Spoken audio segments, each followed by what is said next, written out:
Hey everybody, today we are going to be working on painting two different projects, and I'm just going to start with this one here. We built some hills. The hills were, um, made out of 1 inch or inch and a half uh, polystyrene foam. It's an insulating foam sheet that you can buy at the hardware store. We also used plasticard for the bases. We used sand. We did a PVA glue, an all-purpose glue painted onto the entire surface, then put the sand and grit on here so that there's a nice thick surface. And you can even see, like, the durability of this piece of terrain now is really high. I'm not going to just chip up on this piece of foam like I normally would. I'd be able to just squish right into it. Now, granted, if I jab this paintbrush tip into the foam, it would break, but the durability on these goes way up because you paint it with the PVA and put the sand and that treatment on it. Today we're going to prime, and we're going to talk about priming pieces of terrain, and I'm going to do this, like I said, for not only this project, but be on the lookout for this project here, where we're painting rocks with sand for desert terrain. And I also have one other, this is a third project that I'm working on that I'll have done in another video series that is, defensible walls for 15 millimeter that I've made out of pieces of resin that I had left over from other projects. And so we'll be doing the same treatment on these. So let's talk about some of the materials I need to do this step of the project. One is I've got to have, the finish dried. These dried for about 2 days to get to the spot. If you have bright sunshine and warm weather, you can probably do this in a couple of hours, maybe 3 hours, because the sun will really help it dry very quickly. I waited 2 days just because it's fall here. I wanted to make sure that this cured really well before I did this next step. I'm also going to use 2 different brushes. I like to use these cheap foam brushes. You can also have cheap bristle brushes that are about 1.5 inches, maybe 1 inch to 1.5 inches wide. These are great for putting the base coat on because I am going to brush the base coat onto these. And we'll talk about spray painting projects like this in just a second, but I use these 2 brushes. This brush I use to get into the crevices and tiny places, and you notice this is an older brush. It's really been beat up. I use it for a lot of these rougher projects. So it's not the best quality brush. It was a brush, I believe, that I just picked up at a regular hobby store, but still a natural hair brush. And it helps me get into these edges along here if I need it, because the other brush is not getting in there or the paint's not getting to a spot that I want it to. And then I use this one to do the majority of the heavy lifting when it comes to the paint.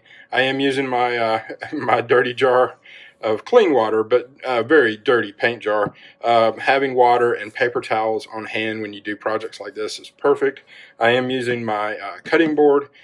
You could cover the cutting board with newsprint or something like that, so you could just, if you got any paint on this, but it washes right off. That's why I love this cutting tablet for all my projects, because I've used this over and over and over again. I've had it for years.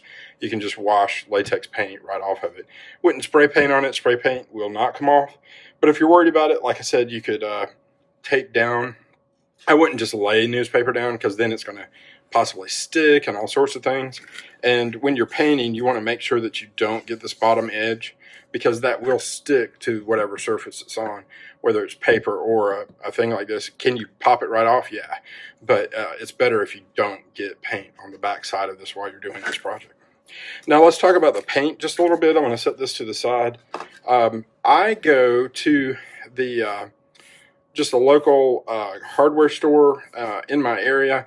I'm in the U.S. I don't know if it's as easy in Europe or, like Australia and New Zealand. Anybody else that's listening to this, maybe Asia, I don't know how easy it is for you to do what I'm about to say here. But in the U.S., local hardware stores or the big box stores have these quart size latex interior paints that are perfect for priming and painting most of your terrain. And what I do is I go and get the Oops paint. The Oops paint is, oops, I messed up the color on my paint and I don't want it anymore. Or I sampled a quart of paint and I really don't like the quart of paint. Or the color, once it went up on my wall. And this is what I look for, and it'll help explain a lot of things. Depending on your terrain, if you want something to be a little bit more green because it's more jungle, if you wanted something to be more urban, you might do grays. But I'm doing general outdoor stuff. I can use these three colors over and over again, and I paid less than $5 for each one of these cans because it was on that Oops paint rack. Every paint department at every hardware store has a little rack set to the side with the paint that nobody wanted. And you can usually get it for $5 or less for each quart of paint, and it's perfect for your terrain project. So this in total cost me $15 US. I can't imagine that it would be more than that to get three colors. And the reason why you want three is this is base coat, mid-tone, highlight. And if you want to do more steps, you could mix these two for an in-between step and these two for an in-between step. And instead of three, you would end up with 5 layers of paint. Depending on how you want to approach it with your terrain project, you might want to do 3, you might want to do 5, which is the combinations that I just spoke of. I tend to do 3 just because in general, 3 is going to make it look really great. And you're going to brush coat this and dry brush this and this. And I have a specific dry brush, and when we get to these 2 steps later, I will show you how I do that dry brushing specifically on terrain. And it's because you've got this sand texture that dry brushing comes out really well on it and makes it look fantastic as terrain. And so just so you kind of get a feeling for what these 3 are, is this is more like a chocolate brown. I know it's hard to see. I guess you can kind of see it right here on this can where I drip some. But chocolate brown is a good dark base color for your terrain. If it's general woodlands or arid terrain, this is a good starting color for it. Then I have this kind of mustard yellow, or a little bit more yellow than cream as my mid-tone, almost like a middle stone, or if you're into World War II, this is probably like the German ochre color. That's what I look for in a mid-tone, is kind of a yellow mid-tone. This works good in woodland and or desert really well, because in woodland, you're just going to add more green flock at the end of the project. For desert or arid terrain, you're not going to add as much flock, or the flock you're going to add will probably be in the yellow-orange range instead of the green range of flocking. And we'll get to flocking later in another video. And then my third color is just a straight off-white. Think ivory, think bone white. That's what this is. That is my top coat, and it's really good in comparison to these other 3, and you'll see that when I finish this project. I'm going to set these 2 aside, and we will just talk about priming it just for a second. So this is a plastic terrain set, right? This is an older plastic terrain set I'll be doing in another project where it's a crashed flyer for a science fiction game. And so it's 28 millimeter. I'll be doing this in another project. But if it's plastic like this and you've glued it to, a piece of board like this, then you can straight put the sand on it and straight prime it with a primer. Any black primer will work in a spray can. And the plastic does better with just a straight black primer. I would use black as the primer unless you know that for sure you need to use like a gray because you're going to go lighter with the terrain. Like it's a snow situation, or the building that you're painting is going to end up being a lighter color, then don't prime black. I would say 75-80% of the time, I'm priming with a dark color first, just because it gives me a better feel for how the terrain should end up, meaning I want it to come out of darkness. It just looks better for terrain when you do out of the darkness. Like I said, from time to time, you're going to end up doing where it's straight, like I'm doing sand, I'm doing straight desert. Well, maybe you start with a yellow instead of a darker color. Or if you know you're going to do straight snow, you might start with a medium gray as your base color, or a medium gray blue, and then work your way out to a white, like a pure white. The reason why to use blue gray instead of just gray when you do snow and stuff is really about, am I going to be more icy or less icy? If it's more icy, the blue gray will definitely give you an icy feel to it, whereas a straight gray will not, or less likely to be icy looking. Last bit of equipment that I'm using is I am going to use a neoprene glove to just, this is just, one of those little gloves you can get at any hardware store. I'm going to use that to hold the piece of terrain in my left hand because I'm a righty when I paint. And so what that'll do is that'll, save my hand from getting covered in latex paint. Could you spray paint this just like the plastic? Yes, because if you coat it with the PVA glue completely and the sand, you can just straight prime with a spray primer. But any spot like this, you would have to really look out for. Maybe hit this one more time with PVA. I know this is covered, but you can kind of see that blue foam poking out a little bit. The thing is the chemicals inside a spray paint typically will melt styrofoam. And, on this piece, these are real rocks and sand and the PVA board, and you're like, well, Ken, you could just spray paint this. I tend to like the way the latex really holds it together and really kind of solidifies the coat on pieces of terrain. For me, I don't know what it is, but for me, the latex paint and a good coat on any piece of terrain piece, like we're doing here, will actually, once again, make the durability of the piece go up. I'm not saying that primering, spray primer will not do what latex paint will do. I've had about the same performance, but I just feel like, because I've had pieces of terrain that lasted 10 years, 12 years, that are still in use and still look great. A lot of that has to do with using a latex-based primer first and then top coating it really well with a spray top coat at the end.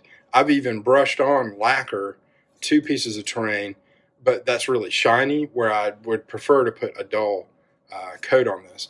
Now, I will say this one more thing before we get to really painting is I am using flat latex paint. I tend to avoid getting any kind of sheen to it just because for terrain, I don't think you want it to be shiny. In the end, like I said, you'll probably do flat spray top coat on these pieces at the end because you don't want the terrain to be shiny. If for some reason you do want the terrain to be shiny, maybe you've got, magic stonework, or you wanted Stonehenge to be green and it was like shining on the inside or whatever, you might end up using like an eggshell or a gloss paint. But in general, once again, 75-80% of the time, I'm using a flat latex paint. Any flat latex paint will work. I tend to do interiors instead of exteriors, but that's just because they're more prevalent. You can get the oops paint faster in interior paint, but it won't matter if it's an exterior paint. Like, you're not going to make a mistake by using exterior paint to do this. It's just I tend to find more interior paint. I wouldn't use an enamel paint, once again, because I like to keep my paints pretty common, meaning I like the waterproof paint. The water soluble paints like latex paints instead of oils or enamels or anything like that. I want to be able to clean it up with water. It just is safer for you, depending on where your shop is. And, is it inside your house, in a garage, in a basement, or maybe at your local store? Using enamels and oil paints just always causes problems. People don't like the smell. Honestly, the cleanup is so much more. It's just way harder to clean up enamels or oil paints. And so I tend to stick to the latex paints. Please do be aware that, of course, some people have a latex allergy. if you do, definitely wear the gloves and maybe even a mask, or ask somebody else to do this. If you have a latex allergy, this is probably not the thing to do, is terrain making with latex paints, but I just wanted to give that warning. Okay, so next step, let's start painting. We'll put some of this base coat on our hill to get started. Okay, I'm about to get started here with painting, and I just wanted to do one more tip for you is, of course, these oops paints have sat around a long time. You probably want to shake them.